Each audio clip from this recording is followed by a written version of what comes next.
जर तुम्हाला ही प्रोसेस जाणून घ्यायची असेल तर हा ब्लॉग बघत राहा, जर तुम्ही US ला जायला प्लॅन करत असाल तर.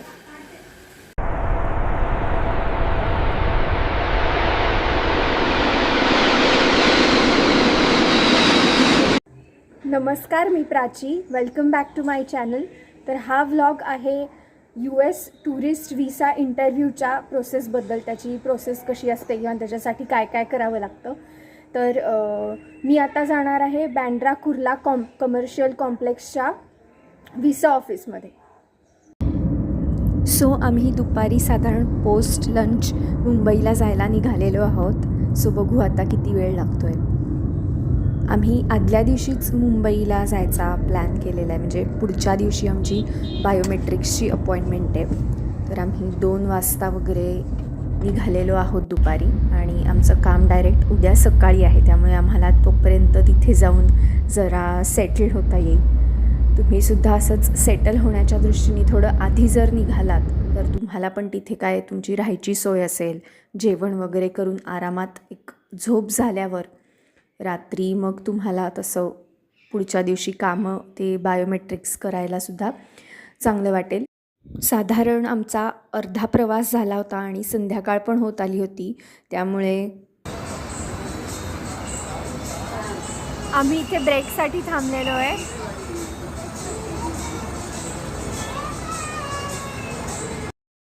आम्हाला मुंबईला पोचायला रात्री साधारण 9-10 वाजले, आणि मुंबईत गेल्या गेल्या आमचं जे हॉटेल बुकड होतं बँड्रा कुर्ला कॉम्प्लेक्सजवळ, मुद्दाम तिथलं जवळचं हॉटेल आम्ही बुक केलं होतं.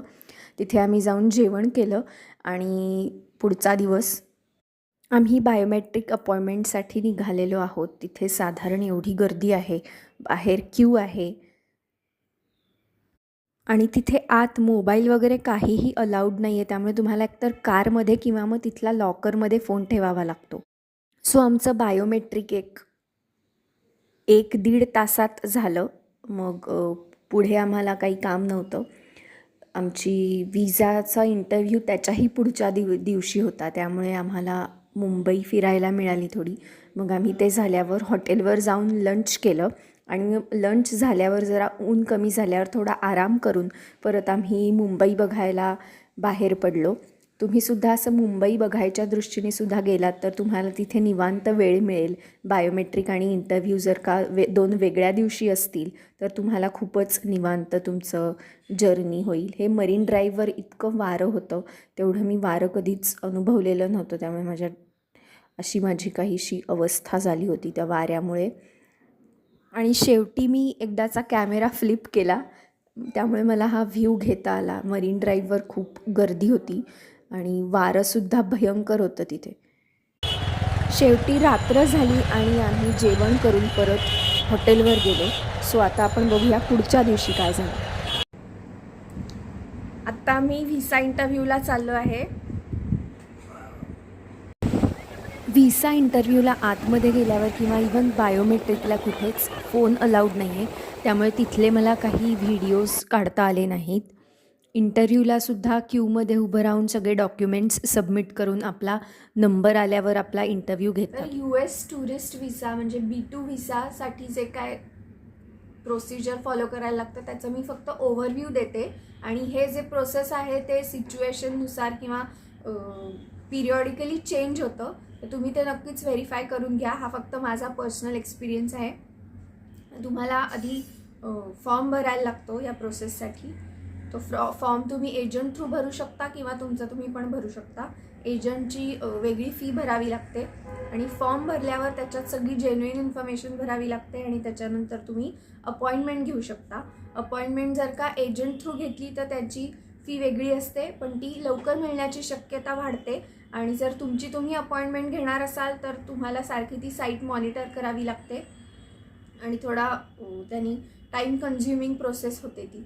आणि मग अपॉइंटमेंट मिळाल्यावर तुम्हाला त्याच्या फी भरल्यावर एक चलन मिळतं. ते बँकेशी, ज्या बँकेशी त्याचा टायअप आहे त्या बँकेत तुम्हाला ती फी भरावी लागते, आणि त्या चलनचा नंबर अपॉइंटमेंट लेटरवर येतो. आणि या प्रोसेसचे 2 पार्ट आहेत. एक बायोमेट्रिक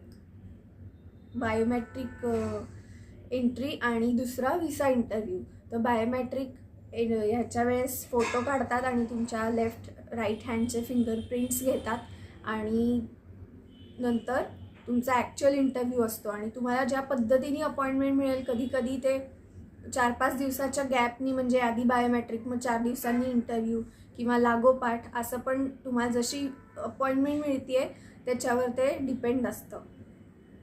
आणि हा टुरिस्ट विसाचा फॉर्म असतो DS-160 आणि असे वेगवेगळे प्रकारचे जे विसा आहेत त्याचे वेगवेगळ्या प्रकारचे फॉर्म्स असतात. तर तुम्हाला एक ओव्हरव्ह्यू मिळाला असेल तर तुम्ही नक्कीच तुमच्या जेव्हा विसा तुम्ही अप्लाय कराल तेव्हा ही प्रोसेस व्हेरीफाय करून घ्या. जस्ट मी एक एक्सपिरियन्स माझा शेअर केला.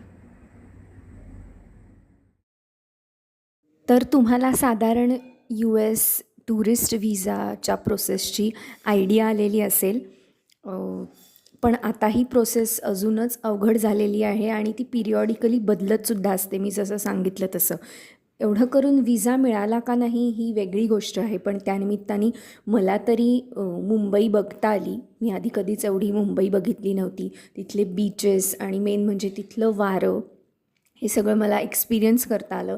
एक चांगला एक्सपिरियन्स मिळाला. आणि ते जे विजा कॉन्सुलेट होतं त्याच्या बाहेर तर इतकी गर्दी होती. म्हणजे जो विजा काढतो आहे त्यालाच फक्त एंट्री असते. बाकी सगळे त्याचे फॅमिली मेंबर्स असतील किंवा त्याच्याबरोबर कोणी आलं असेल तर तिथे सगळ्यांना लिटरली बाहेर थांबावं लागतं.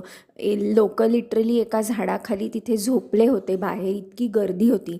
त्यामुळे तरी व्हिसा लोक काढायला जातच असतात. ते मला खूप वियर्ड वाटलं की एवढे तिथे सिच्युएशन असूनसुद्धा लोकांना विजा आणि तिथली US किंवा परदेशी जाण्याची एक क्रेज मला दिसली सगळ्यांच्यात.